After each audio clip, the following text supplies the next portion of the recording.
peppers. Feeling hot, hot, hot.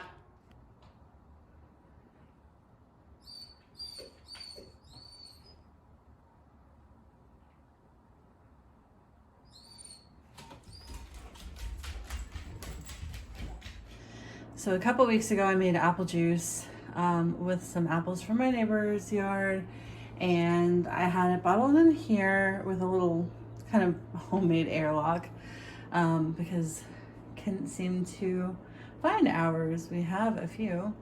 Anyway, I just poured off the liquid from the sediment.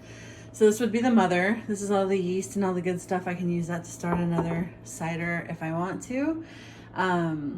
We have plenty of yeast packets, but I might save that for my sourdough, which I need to feed here pretty soon. Anyway, so this is ready to kind of just start chilling out and doing its thing. You know, you can wait months.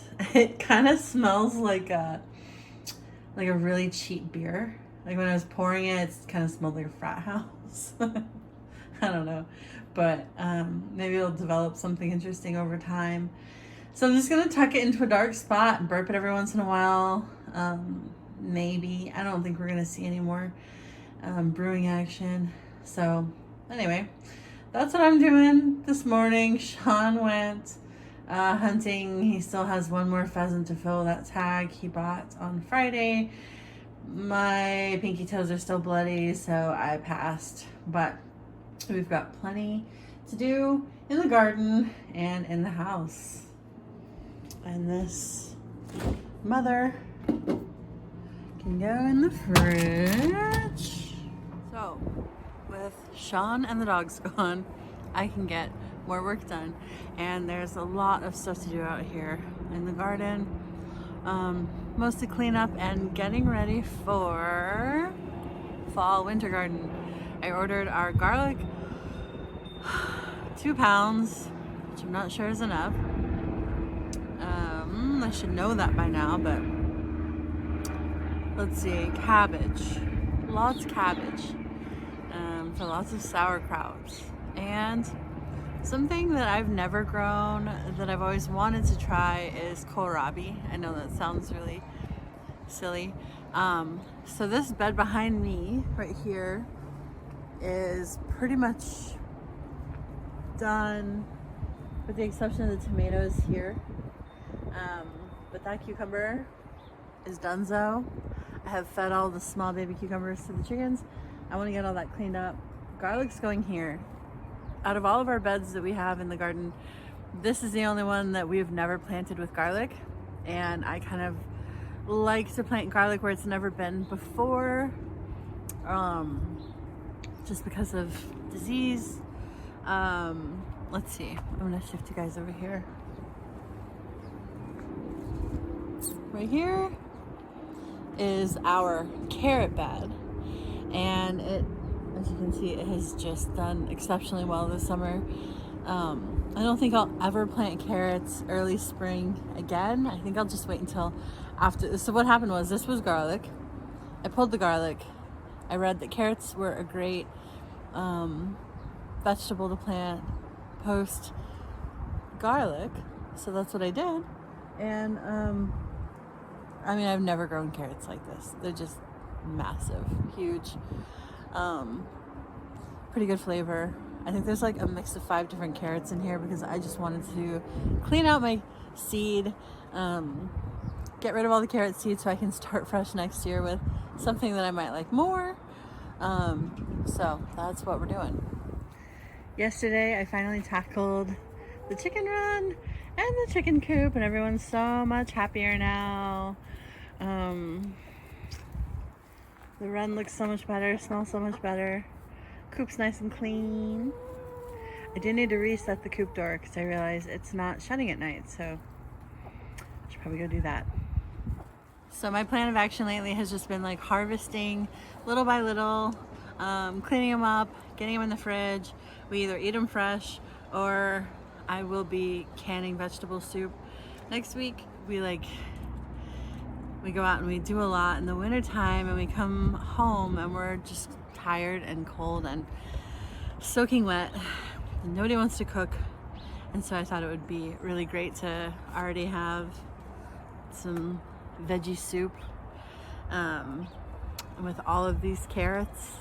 I'm gonna have to can some, and I can't say that I particularly care for canned carrots on their own, so I think putting them in with something else is what is gonna work for us.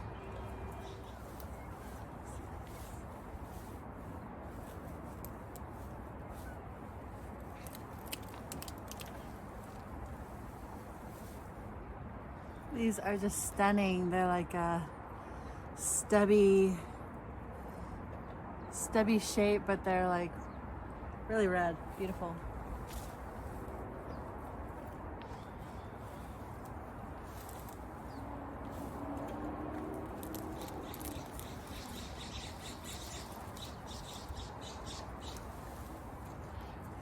When I sowed this bed, I didn't thin any carrots out just to kind of see what would happen. I think that's like the new trend, is to not thin your carrots because it is such a crazy process. So I do get some of these little baby carrots, which are actually kind of cool. It's just like once you clean them up, they're kind of like the little weird baby carrots you buy at the store. They're great for snacking on. I can't really complain. And I'm still getting some really nice big carrots like this. So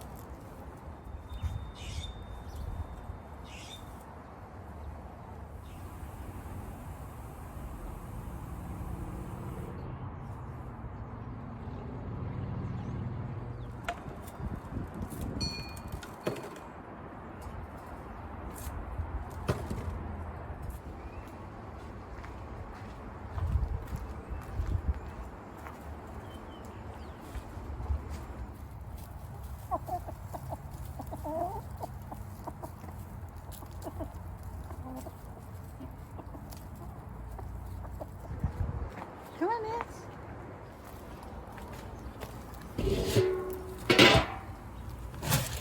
You go, girl.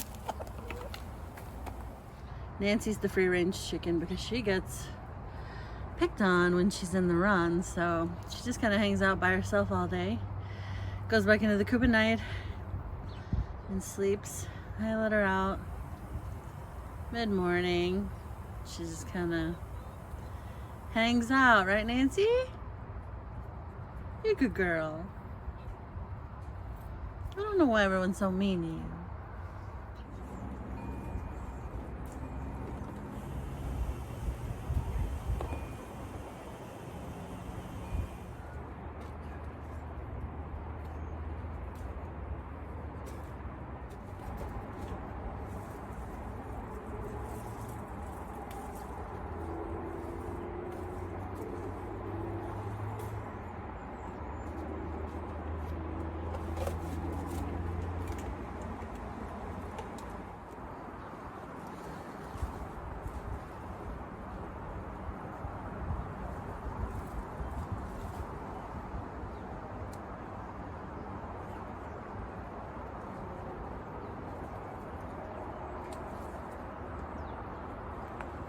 I grew a lot of this vining black bean,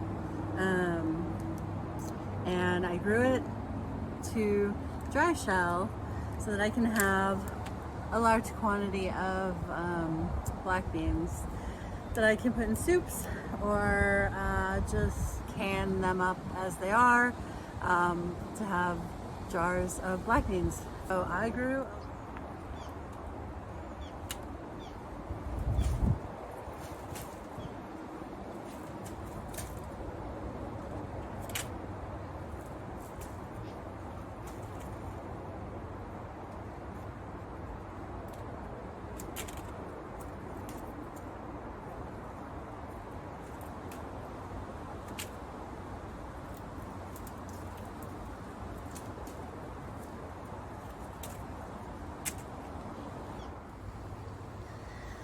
kind of asking for it when you come over to this side of the garden to do anything. It's not so much the honeybees as it is the wasps and hornets and all sorts of good stuff that come around the hives this time of year, looking for food and water. You can also see some of these are still fresh.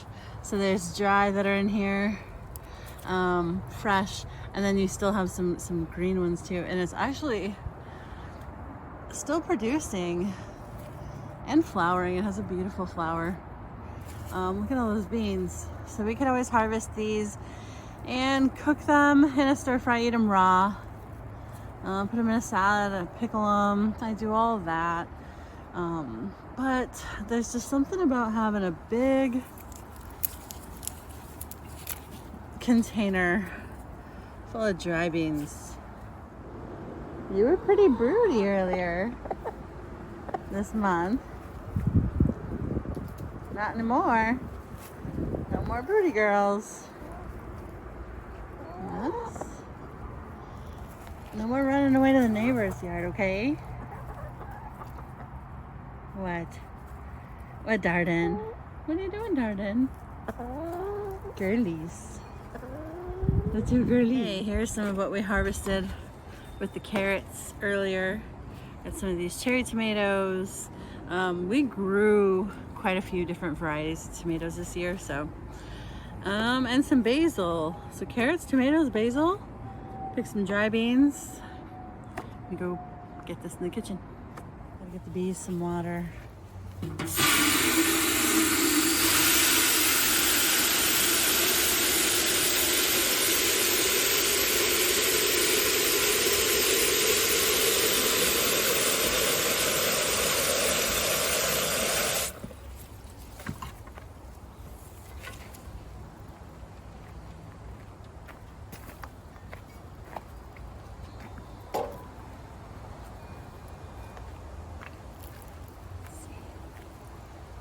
Go, ladies.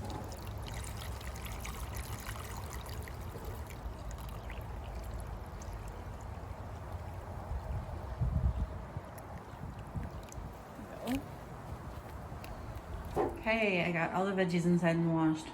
I've been storing tomatoes inside and I bag them and freeze them as they turn red. So it looks like I need to get in there and go through some tomatoes. Make sure nothing gets overripe on me. Here are the carrots that I harvested earlier.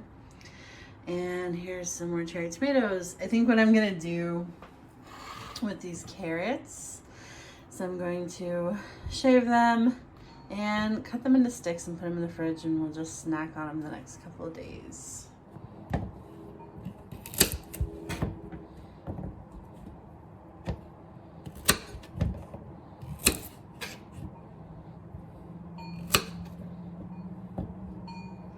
Okay, I got the carrots bagged up and put in the fridge. I got the tomatoes bagged up. I'm gonna put these in the freezer until I can process them. The slicers that have kind of the weird tops, you know, they're like really deep grooves and kind of weird dried out lines. I always just kind of cut my slicers up to get rid of that. And I feed that to the chickens. I guess this is sort of what I'm talking about. The tops get kind of strange. So I don't want to can anything like that, because these will probably become crushed tomatoes for canning enchilada sauce, or just canning them as crushed tomatoes.